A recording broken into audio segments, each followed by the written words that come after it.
Après la prise de contrôle totale de la région de Louhansk en Ukraine, la Russie désormais pénètre dans une nouvelle région. Et sur ce plateau de médias français, les sourires sont partis. Le ton est beaucoup plus sérieux. Il y a une certaine logique dans les opérations de combat et les troupes se retrouvent dans différents territoires. Mais vous savez, nous avons ce vieux dicton qui n'est ni un proverbe ni une parabole, mais une vieille règle. Partout où un soldat russe pose le pied,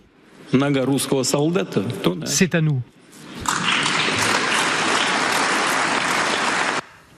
Et voilà, tout est dit. Alors, l'analyse, Xavier de Giacomoni, vous l'avez entendu. Bonjour Xavier, notre éditorialiste international avec Magali Barthez. Bonjour Magali. Bonjour. Et le général François Chauvency, consultant militaire LCI. Oui, quand on se demandait pourquoi pousser un peu plus loin pour l'armée russe, en fait, c'est le président russe qui nous explique tout. Enfin, il y a 3 points. Bon, d'abord, là, on est sur une autosatisfaction de Vladimir Poutine, et puis une phrase choc quand même, parce que ça veut dire qu'il ne va pas s'arrêter. Vous savez, il existe certains dirigeants qui se suffisent à eux-mêmes. Ils connaissent leurs valeurs. Ils n'ont pas besoin que les médias jacassent ou font leur apologie H24. Oui. Et Poutine en fait partie. Donc, ce n'est pas un reproche de dire qu'il s'autosatisfait. Tant qu'il pourra continuer, il continuera, et tout ce qu'il aura pris sera russe. Bon, déjà, je dirais, géopolitiquement, on peut se poser des questions. Maintenant, sur le... Géopolitiquement, on pourrait se poser des questions pourquoi. Il fallait approfondir. En règle générale, pendant les guerres, c'est très difficile de voir des territoires conquis se faire rendre. Parce qu'une fois qu'un territoire est conquis, il est considéré comme faisant partie intégrante du pays conquérant. Et ça, c'est selon les mêmes lois internationales là, ou encore les différents accords de paix. C'est obligatoire. Donc, quand il me parle dans les lois internationales, il n'est pas très sûr. Moi, je suis curieux. Il fallait qu'il prolonge. Le fait même de rendre le territoire, ce serait un affaiblissement de la position ou alors un affaiblissement de la légitimité du pays conquérant. Et ça, ils ne peuvent pas le faire. C'est de la communication géopolitique. Rendre un territoire a des implications politiques trop importantes, tant au niveau national qu'international. Évidemment, ça influence la relation avec d'autres pays, ça influence la perception internationale du pays conquérant et ça influence même l'équilibre de pouvoir dans la région concernée. Avec le temps, qui peut être plus ou moins long, il y a une population qui va commencer à s'identifier au pays conquérant. On est d'accord. Donc, ce sera très difficile pour eux d'avoir une sorte de statu quo antérieur à la guerre. Ça peut rendre la gestion des populations ou encore des identités beaucoup plus complexes à gérer. Un territoire conquis peut aussi avoir une signification profonde. Sans parler du défi logistique important que le fait de rendre un territoire et j'en passe. On doit comprendre que les territoires conquis peuvent avoir une signification historique et symbolique profonde dans les peuples concernés. Ce qui rend même encore leur retour politiquement particulièrement difficile. On ne revient pas juste au statu quo ou au statut antérieur comme ça. Non. Donc, monsieur le général François Chauvency, allez aller plus en détail. Parce que là, vous commencez des réflexions, vous faites des insinuations, mais vous n'arrivez pas au bout de la réflexion pour que l'on puisse comprendre ce que vous voulez dire. N'insinuez plus les choses ici. Petite pause. Avant de poursuivre la vidéo, abonnez-vous. Je publie quotidiennement des vidéos qui varient. Actualité, géopolitique, histoire, interview, react et analyse. Dans certaines vidéos, on rigole. Dans d'autres, le ton est beaucoup plus sérieux, mais on apprend toujours quelque chose. Donc, abonnez-vous pour ne pas manquer des sujets qui vous intéressent. Aussi, pour ceux qui veulent du contenu supplémentaire ou encore soutenir la chaîne, vous pouvez devenir membre. Il y a 2 forfaits, celui de 2,99 € et celui qui coûte moins de 10 €. À cette participation, vous avez droit à des vidéos hebdomadaires et à l'accès au groupe Telegram où on échange. Groupe où je partage également des informations qui ne peuvent être publiées. Dans le groupe Telegram, il y a plus de 200 vidéos qui n'existent pas sur la chaîne et nulle part ailleurs et qui traitent de sujets divers et variés, toujours pour en apprendre plus. Voilà, c'est dit, revenons au sujet. Le fait de ce village, il y a une portée symbolique. Oui, ça a été souligné, ça dépasse une frontière administrative, on rentre dans un autre oblast, certes. Mais en fait, c'est pas les limites administratives qui font la guerre. La guerre, c'est le terrain. Et le terrain, c'est quoi? C'est percer à cet endroit-là pour envelopper Pokrovsk qui se trouve au sud-ouest et couper cet axe. Il coupe un axe en plus. Et aller entre Kramatorsk au nord et Pokrovsk au sud, en quelque sorte. Donc ce serait juste pour prendre en tenaille cette fameuse ville de Pokrovsk. Ça fait des semaines que la Russie essaye de s'en emparer. Les Russes ont essayé de prendre par le sud-ouest, ça n'a pas marché. Ils sont bloqués depuis des semaines, ils n'arrivent pas à progresser, ils sont aux limites, aux lisières même de la ville, mais ils n'arrivent pas à avancer. Donc maintenant, ils sont trouvé à nous. Si la ville de Pokrovsk est difficile à conquérir, ce n'est pas à cause du génie militaire ukrainien. C'est simplement que la ville située à l'est de Donetsk, dans le Donbass ukrainien, constitue en fait un verrou stratégique pour les forces ukrainiennes. ukrainienne. La première chose, avant tout le reste, c'est la position géographique. Elle est très stratégique. Pokrovsk se trouve en hauteur, sur une ligne de crête, ce qui offre en fait un avantage défensif à n'importe quelle force armée. N'importe quelle force armée, un tant soit peu informée sur comment faire la guerre en fonction de sa géographie, c'est que ça, c'est un avantage maximal. La ville est située à des intersections entre plusieurs routes et plusieurs chemins de fer importants, ce qui en fait donc un hub logistique crucial pour le ravitaillement du front. Aussi, c'est la dernière grande ville avant la vallée menant à Dnipro, ce qui veut dire que la contrôler, c'est ouvrir un axe au cœur même du territoire ukrainien. Et donc, depuis le début de ce conflit, il y a les armées de l'OTAN qui ont renforcé la position. Et comme c'est déjà une position avantageuse par rapport au reste, c'est ça qui rend en fait la situation beaucoup plus difficile. Il y a les fortifications américaines. Depuis 2014, les Américains ont eu plusieurs années pour pouvoir fortifier la région, notamment après la perte de Donetsk. Ils ont fait de Pokrovsk l'un des points d'entrée à l'Ukraine les plus protégés du front. Le réseau de tranchées, de bunkers et de lignes de défense de Pokrovsk est très dense. Ça rend donc toute progression lente et coûteuse. Pas impossible, juste lente et coûteuse. Donc quand il dit que les Russes n'ont pas avancé, ce n'est pas le cas. Ils avancent juste beaucoup plus lentement que sur les autres lignes de front. Et il y a aussi du côté russe un désavantage qu'ils ont dans la zone. C'est le fait que la Russie doit gérer des lignes logistiques étirées qui sont très vulnérables aux attaques ukrainiennes, notamment par drone. Le terrain est difficile, avec peu de grandes routes praticables et sous la menace constante de l'artillerie ennemie, ça devient chaud. Alors, quelles sont les solutions? Vous serez étonné, mais elle l'a cité. L'encerclement au lieu de l'assaut frontal. C'est la journaliste qui l'a dit. Leur objectif, c'est d'encercler.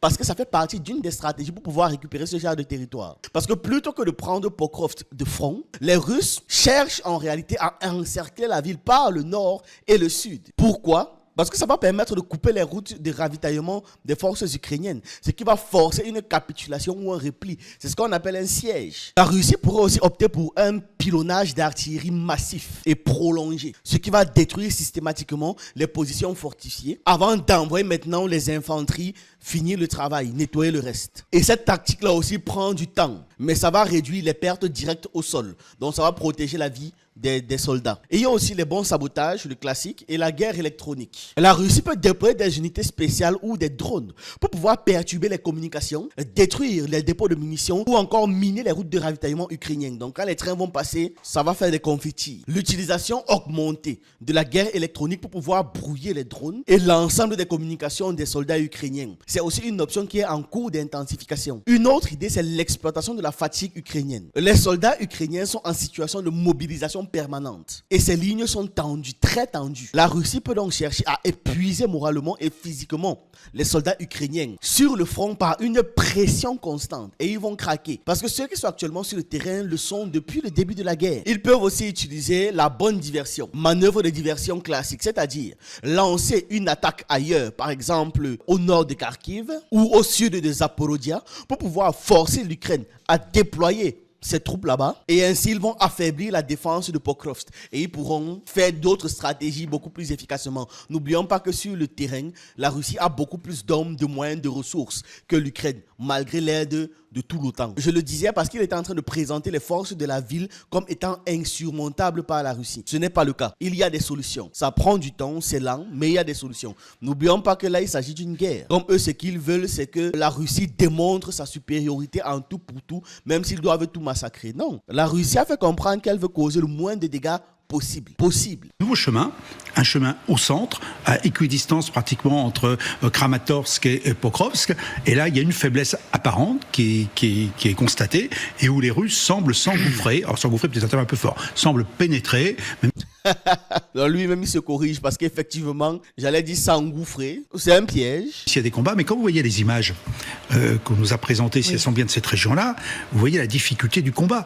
On voit à des kilomètres, il n'y a rien pour se protéger. Ce sont des... Je ne vois pas la difficulté du combat. Hein. Bon, peut-être que toi, en tant qu'ancien général, forcément, avec l'œil d'un militaire, tu arrives à voir ce que nous, les néophytes, on ne voit pas. Village rue, donc ça va être maison par maison, avec énormément, de zones couvertes par les tirs et par les drones.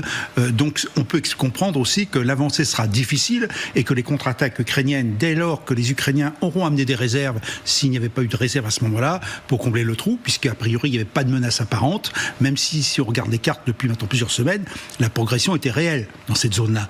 L'expert SW montrait bien que dans ces directions-là, il y avait une progression russe. Donc je pense qu'il y a des réserves ukrainiennes, je pense qu'il y a des contre-attaques possibles, mais maintenant, effectivement, c'est un coin d'enveloppement. Alors ça peut être un enveloppement soit vers l'ouest pour entourer Pokrovsk qui ne tombe pas, soit vers le nord, pour une autre ville que je trouve à 15 km, qui serait une zone fortifiée et qui permettrait effectivement d'affaiblir durablement le front ukrainien. Donc ça... Lui, il a parlé de l'ouest et du nord, moi j'ai parlé du nord ou du sud. Bon, moi je parlais en cas d'encerclement. Mais est-ce que par l'ouest c'est possible ? Je sais pas. Ça a du sens militairement pour vous ? Militairement, pour moi, ça a complètement du sens. Et je crois qu'entre les déclarations de Poutine qui sont, je dirais, provocatrices, la réalité administrative qui n'a pas de sens en temps de guerre, sauf symbolique, c'est important pour ça, la réalité, là, elle est militaire. C'est le chemin que les Russes ont trouvé pour finalement enfoncer la ligne ukrainienne et essayer d'envelopper les villes dont je viens de parler. Ouais. Xavier. Oui, cette démonstration, elle est implacable. En fait, on est juste à la lisière quasiment des trois oblasts qu'on voit sur la carte. On a Donetsk dans l'est, Zaporijjia vers le sud, Dnipro dans le nord-ouest. Alors la petite ville Dachnoye, qui veut dire aussi Dacha d'ailleurs, dont on parle, elle se situe juste à la limite entre les trois oblasts. Vous voyez là où il y a marqué Donetsk, légèrement plus à gauche, et Pokrovsk qui est un petit peu plus au nord, dans l'oblast de Donetsk, un petit peu plus au nord. Donc il y a déjà des avancées russes dans l'oblast de Donetsk qui commencent à faire le tour pour se diriger vers Pokrovsk. Donc la manœuvre militaire paraît assez lisible sur la carte, autant qu'on puisse le savoir. On a peu d'informations du terrain et notamment on ne sait pas dans quelle mesure les Ukrainiens sont capables de couper cette remontée donc vers le nord a priori des forces russes. Alors objectivement, peut-être que le monsieur ne voudra pas le dire, mais objectivement, l'Ukraine peut ralentir la Russie à Pokrovsk, mais pas empêcher totalement la prise de la ville sur le long terme. Non, la réponse c'est non, c'est pas possible. Oui, ils ont des fortifications renforcées par les Occidentaux. Oui, ils ont des artilleries de précision, les HIMARS, les César, etc. pour pouvoir frapper les drones russes ou encore les dépôts. Oui, ils ont la supervision satellite et drone. Les États-Unis savent quand les Russes avancent et le communiquent à l'Ukraine. Ils ont aussi clairement donné les objectifs aux soldats. Ils ont fait comprendre que Pokrovsk est la ligne vers Dnipro. Et ils savent que s'ils perdent cette ville, tout l'est de l'Ukraine est menacé. Tout l'est de l'Ukraine va tomber, littéralement. Mais le problème, c'est que les mêmes manquent de munitions et de main-d'œuvre. Les rapports sur le terrain sont accablants. Les déclarations d'officiers ukrainiens le confirment. Il manque de tout. Les pertes humaines de l'Ukraine sont lourdes. Il manque de rotation. Les soldats sont fatigués, épuisés, lassés, démotivés, même si on leur a donné l'objectif. La défense en profondeur est très affaiblie. Depuis la chute d'Avdiivka, les lignes arrières sont sous pression constante. Et n'oublions pas là maintenant qu'on a les États-Unis qui ont diminué une partie de l'aide, surtout au niveau des munitions, ce qu'il manque. Et ils refusent de vendre les patriotes. Donc peut-être que sur quelques semaines, l'Ukraine peut encore tenir, mais pas à long terme. Je comprends vraiment que ces gars veulent absolument donner une forme d'espoir, mais la meilleure chose, ce n'est pas de dire objectivement ce qui est, que vos téléspectateurs et les soutiens de l'Ukraine se préparent. Après, la phrase de Poutine, elle est implacable et elle nous dit tout. Ce qu'on essaie de vous expliquer, enfin moi personnellement, quasiment depuis le début de la guerre, c'est que Poutine ne s'arrêtera pas, il ne s'arrêtera jamais. Il a un objectif en tête qu'il a certainement depuis qu'il est arrivé au pouvoir. Non, ne prêtez pas les intentions aux gens. Ne prêtez pas les intentions aux gens. Fin 99, l'an 2000, c'est de ramener au bercail, entre guillemets, les pays qui se sont égarés, à commencer par l'Ukraine, qui est le... Non, c'est faux. Ils ont tellement ce besoin-là de vouloir le présenter Poutine comme étant le grand méchant planificateur malicieux qu'ils ont tendance à oublier que dès le début de sa carrière, déjà non, la Russie de Poutine ne comptait pas récupérer l'Ukraine et ensuite que Poutine voulait se rapprocher des Occidentaux. En fait, il n'y a absolument rien en dehors de leur dire qui ne repose sur rien, qui prouve que Poutine avait pour plan, depuis le début, d'annexer ou alors de conquérir militairement l'Ukraine. Absolument rien, encore moins dans les années 99-2000, comme il parle là. En 2000, Poutine déclare que la Russie est une partie de la culture européenne et que la Russie ne deviendra pas une grande puissance si elle ne s'intègre pas à l'Occident. Ça démontre à quel point il voulait se rapprocher d'eux. Il avait même proposé une coopération directe et renforcée avec l'OTAN. Et ils avaient évoqué hypothétiquement l'idée d'une adhésion de la Russie. Après les attaques de 2001, c'est Poutine qui avait soutenu George W. Bush et qui avait autorisé une base américaine en Asie centrale. Et il avait fermé les yeux sur l'intervention en Afghanistan. Il a tout fait au début de sa carrière pour chercher à bâtir un partenariat stratégique entre le bloc occidental et la Russie. Et il n'avait pas voulu au départ raviver l'Empire soviétique.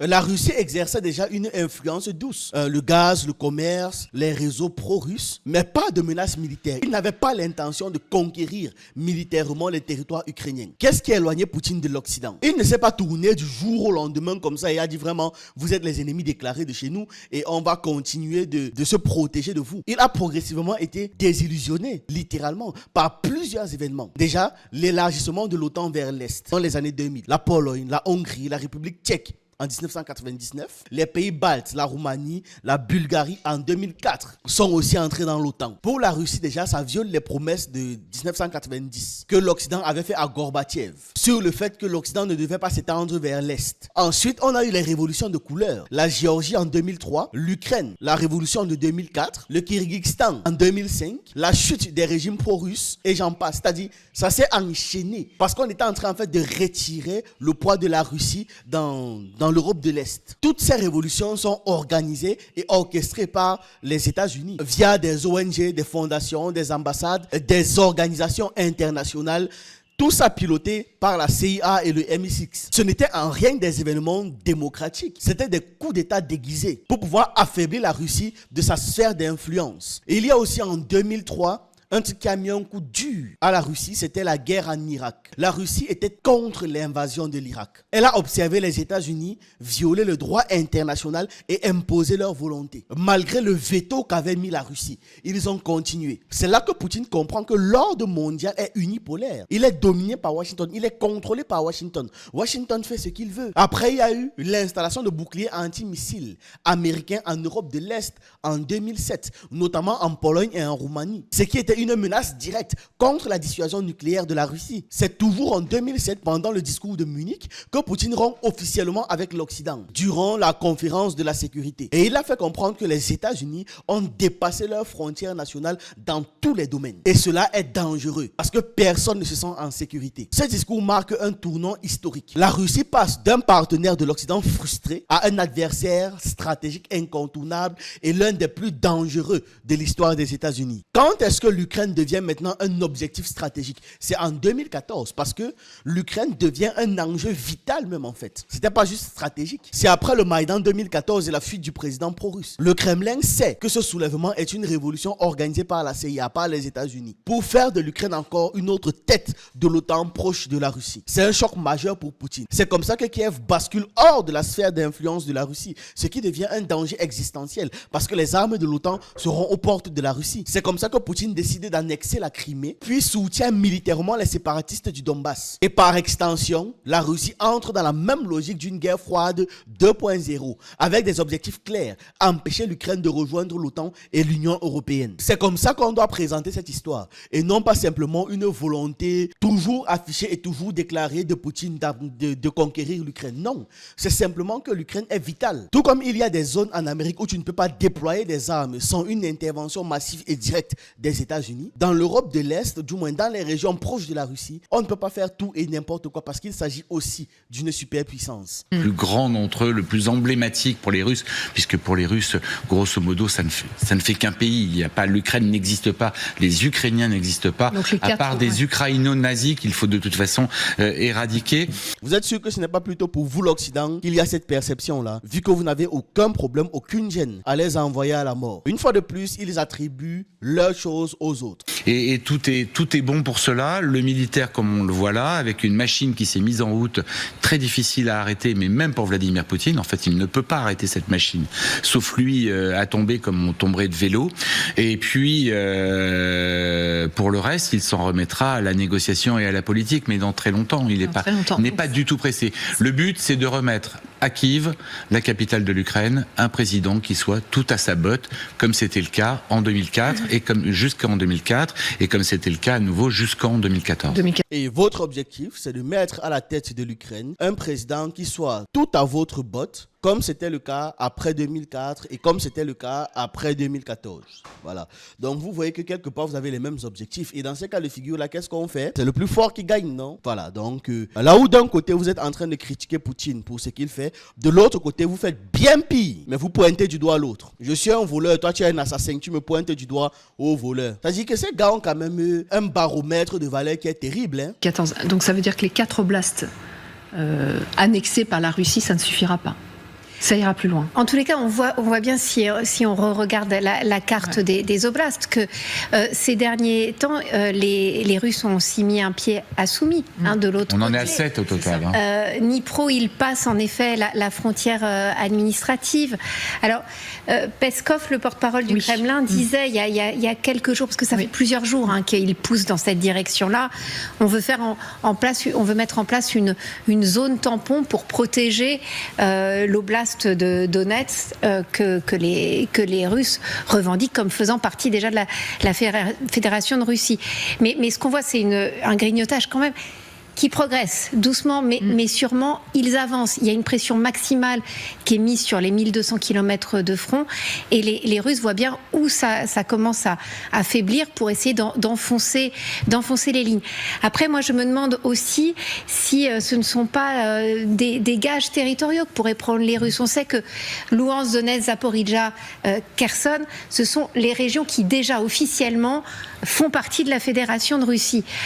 Passer ces frontières et reprendre une partie de ces territoires, par exemple dans la zone de Dnipro, si un jour il faut mettre quelque chose sur la table, ça peut faire partie d'un échange aussi de territoires, sachant qu'ils ont maintenant Louhansk en entier, mais que Donetsk, la région, elle n'est pas complètement occupée. Les Russes ont environ les 2 tiers de cette... La Russie ne fera aucun échange. Elle n'est pas en train de récupérer les territoires pour faire des échanges. Qu'un échange. Rassurez-vous là déjà dessus. Cette région-là. Donc il passe de l'autre côté peut-être un jour pour dire on rend ça, mais alors on prend tout l'oblast en entier de Donetsk. Ça peut être en tous les cas un point d'appui dans une négociation, mais en même temps on sent, et on l'entendait encore avec Poutine, on sent Poutine tellement déterminé à pousser son avantage en ce moment, avec les livraisons d'armes américaines qui sont en train de s'arrêter, en tous les cas pour certaines armes, avec quand même une armée russe qui est en train de monter en puissance. Il y a 15% de plus d'effectifs dans l'armée russe aujourd'hui qu'il n'y en avait au début de la guerre. Vladimir Poutine arrive à recruter. Or, on voit que côté ukrainien, c'est quand même très difficile, avec moins d'armes et maintenant des frappes, c'est ce que nous expliquera certainement Marianne Kotonov à Kiev, mais sur des centres de recrutement de l'armée ukrainienne. Donc cette offensive d'été, on voit qu'elle commence à quand même à monter en puissance. Ah bon, Magali, mais c'est pas toi qui regrettais que l'offensive d'été n'est pas si impressionnante que ça. Et c'est elle qui disait que non, on sent que l'offensive d'été n'est pas si impressionnante que ça. On nous avait promis des flashs, des animations à la Demon Slayer et j'en passe, mais vraiment, c'est pas si impressionnant que ça. Maintenant, c'est elle qui dit, on sent vraiment que cette offensive d'été, ça prend en puissance. Mais madame, il faut choisir ce que tu veux. Ou bien tu étais tellement pressé de faire des déclarations. Comme je disais, sur ce plateau, tous les sourires sont partis. Plus personne ne sourit. Il n'y a plus leur sourire narquois, essayant de présenter la situation comme à leur avantage. Non, c'est de mal en pire. Ces gens, à un moment donné, parce que la vérité va les rattraper, va les frapper au visage, seront ternes dans leurs vidéos. Peut-être même que l'étalonnage sera grisâtre. On parlait des centres, justement, parce que Marianne Kotonov, effectivement, nous attend. Avec Eric, Joseph, vous êtes à Odessa en ce moment. Merci à tous les deux d'être en direct. Magali vient d'en parler et ça nous interpelle alors que l'Ukraine a des gros problèmes d'effectifs en ce moment. Les centres de recrutement sont visés par l'armée russe. Alors, ils ont de tout temps été visés par des sabotages. Cette fois, ils sont bombardés.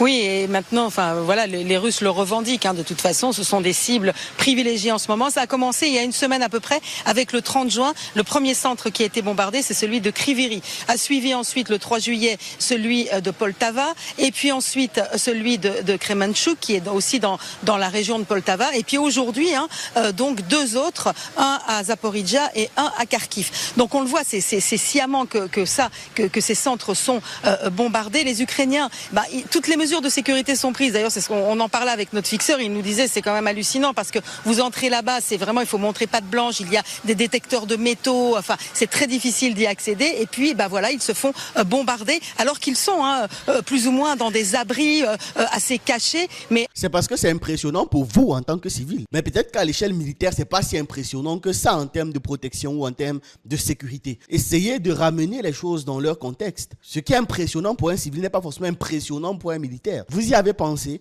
les technologies militaires sont beaucoup plus poussées que les technologies civiles. Quand nous, on a accès à une technologie, sachez qu'au niveau militaire, ils ont 10 ans d'avance sur nous. Et en réalité, c'est pour ça qu'il n'y a pas trop de victimes, il y a beaucoup de blessés, mais pas tellement de morts, parce que ces centres sont cachés. Là, les Ukrainiens essayent bien sûr de déplacer les centres de recrutement actuellement, et essayent de les dissimuler le plus possible, mais on voit bien que c'est une stratégie, là encore, pour décourager les conscrits, pour décourager le recrutement qui est déjà à la peine. En Ukraine, on manque d'hommes et le recrutement a du mal à se faire. Effectivement. Merci beaucoup Marianne, merci à Eric aussi pour les images. Oui, Xavier ? Oui, une précision, quand on voit la carte de la région de Dnipropetrovsk par rapport à Donetsk, Kherson, Zaporijjia, c'est une position extrêmement importante et centrale pour récupérer ce qu'il manque de l'oblast de Zaporijjia, notamment toute la rive droite du Dniepr dans cette oblast-là, dont la ville de Zaporijjia, qui est extrêmement importante, n'est pas occupée et libre, est en zone libre en fait, n'est pas occupée par les Russes.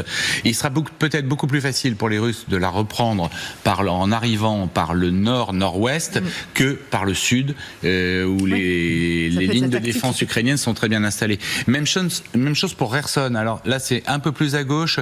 On voit mon nom à la place de ce qu'on devrait voir sous la carte. Je ne sais pas si on peut l'enlever. La ville de Kherson est sur la rive droite, l'autre côté du pont Antonievski.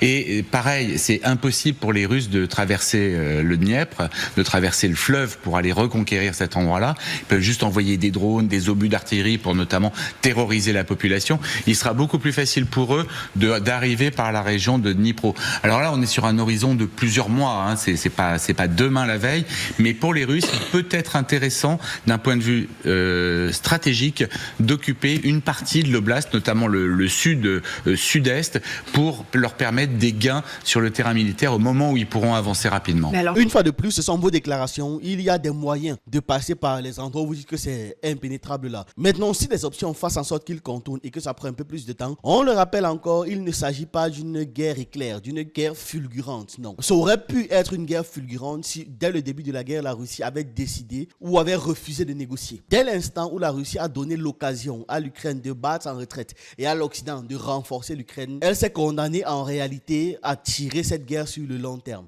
Donc voilà aujourd'hui les conséquences de cette erreur stratégique de la Russie qui a été très grave, mais aujourd'hui ils sont en train de rattraper ça en réalité. Ils sont en train de rattraper ça. Vous savez qu'il y a certaines occasions dans la vie que quand on manque, pour les réavoir, ça prend des années, non? Et dites-vous que c'est à peu près la même chose ici. Et c'est pour ça que la Russie ne peut pas retomber dans le même piège de négocier n'importe comment. La Russie ne peut pas retomber dans le même piège de baisser la garde et de laisser encore l'occasion aux Occidentaux de renforcer l'Ukraine.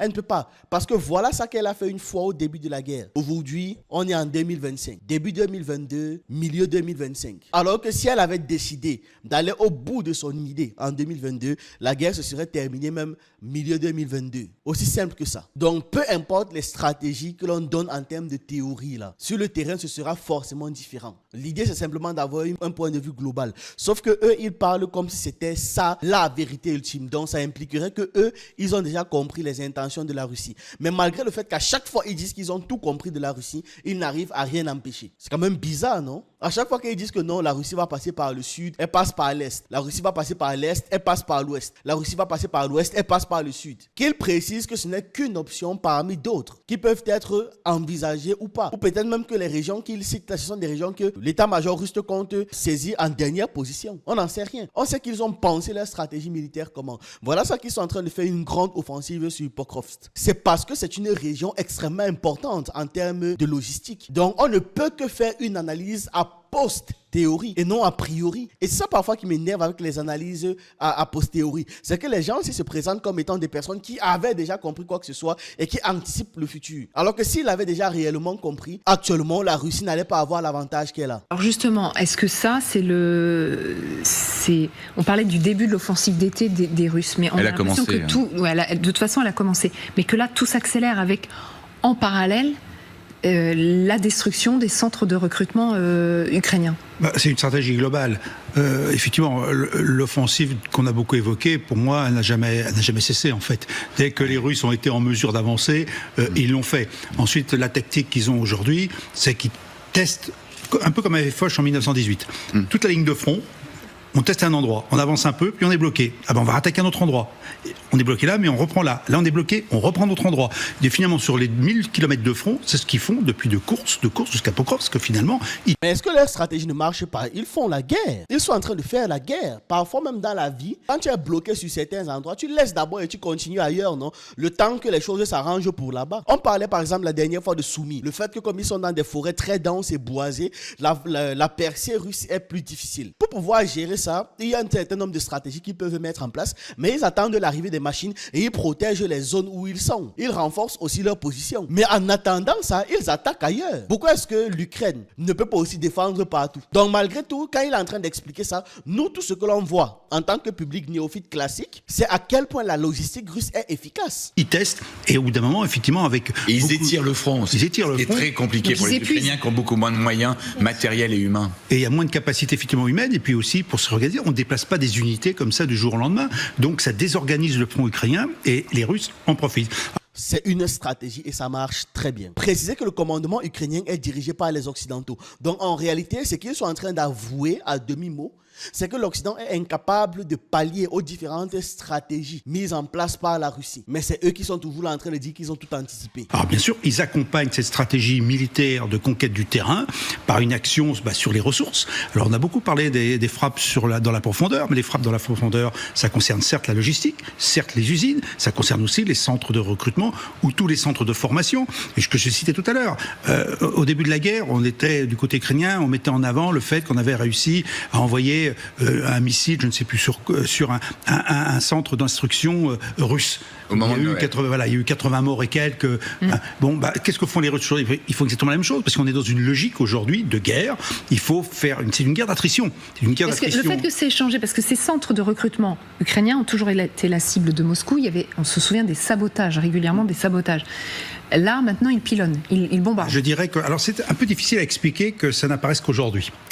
Parce que les centres de recrutement existent depuis le début. Il faut peut-être rappeler les chiffres.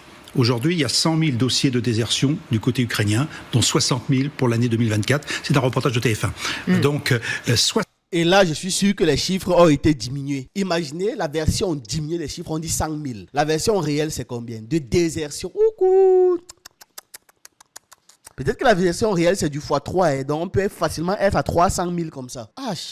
60 000 l'année dernière, dossiers de désertion. Quand on fait un bilan de 100 000 hommes, alors que l'armée estimée ukrainienne est autour de 400 à 600 000, ça fait une masse énorme. Et on voit bien les problèmes d'effectifs. Donc, les ressources humaines font partie, je dirais, leur attrition fait partie de la stratégie acceptée par Vladimir Poutine, sachant qu'il est favorisé, ce qu'on n'arrête pas de dire, mais même si c'est un peu surprenant, qu'il a les capacités de recruter des combattants en permanence. Et on pourra toujours dire que les combattants sont mal formés, que c'est de la chair à canon, mais pour l'instant, moi, ce que je vois sur le terrain, c'est que la chair à canon, elle avance.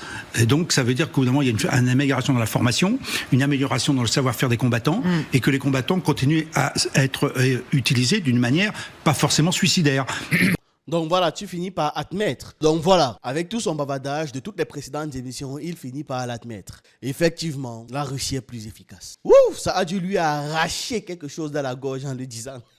Je vous avais prévenu que sur le plateau, ces gars ne rient plus, ils ne plaisantent plus, ils ne font plus les... Non, ils ne sont plus dans ça, vraiment. Vraiment plus. Le problème, c'est que ça commence à être très lourd, très difficile à tenir. Donc quelque part, quand ils s'asseyent, ils veulent faire la propagande, après la vérité les rattrape que bon. Il faut quand même qu'on se rappelle qu'on est un média que de temps en temps on doit donner des informations importantes. Voilà, donc voilà, on en est aujourd'hui. Donc la ligne ukrainienne est en difficulté, elle n'est pas en perdition, mais on est bien dans une logique. Elle n'est pas en perdition. Mais bien sûr, il fallait toujours qu'ils rajoutent un truc. Que finalement d'encercler les villes, parce qu'on l'a vu avec Bakhmout. Alors il faut voir que ce qu'on vient de parler d'Achné est à peu près sur la route qui va de Pokrovsk à Bakhmout quand même. Ouais. C'est la même. Hein, donc ouais. on a une certaine cohérence. Donc, et puis après, vous avez une autre route qui va sur Kramatorsk. Hein. Voilà, donc là, il y a cette saisie, cette ligne, on dit toujours Lima 1, Lima 2, ils ont obtenu ça. Maintenant, on va voir dans quel sens les forces russes vont pouvoir évoluer, soit vers l'ouest pour entourer Pokrovsk, soit aller sur une autre ville dont je n'ai pas tellement le nom aussi, Kostiantynivka, dont on parle beaucoup aussi, ouais. ou qui est l'objet finalement aussi d'une attaque russe actuellement. Et puis plus au nord, vous avez Kramatorsk, qui se trouve en gros à 60 km, 70 km. Donc voilà cette zone. Donc il y a apparemment une faiblesse ukrainienne qui permet aux Russes finalement d'avancer. Alors bien sûr, avancer de combien de kilomètres, ça on n'en sait rien. Mais d'un autre côté, est-ce que les ressources russes derrière, parce qu'ils ont le même problème les Russes, sont là pour exploiter? Est-ce que les Russes sont capables, une fois qu'il y a une percée, d'aller plus loin? Et ça, on ne l'a pas vu depuis 3 ans. Hein, voilà. D'accord. Vous ne l'avez pas vu depuis 3 ans alors qu'il y a quelques jours, c'était Luhansk qu'ils ont récupéré. C'est quand même terrible de les voir s'agiter sur les plateaux télé. Admettre qu'ils ne peuvent rien faire à demi-mot, tout en essayant quand même de dire qu'ils ont une solution. C'est genre, je ne peux rien faire, mais je vais un peu tester un truc, voir si ça donne. Sachant bien évidemment que ça ne va pas donner. Et tous ces gens qui parlent là, ce sont les mêmes qui disaient au début de la guerre que la Russie volait les machines à laver des Européens pour pouvoir utiliser les puces et mettre ça dans leurs machines. Quelle est cette efficacité des puces des machines à laver, la mince? Vous devriez vous-même songer à les utiliser. Hein. C'est quand même terrible. Bref. Voilà ce que j'avais à partager avec vous dans cette vidéo. Dites-moi ce que vous en pensez en commentaire. J'attends vos avis, vos analyses et on se retrouve une prochaine fois.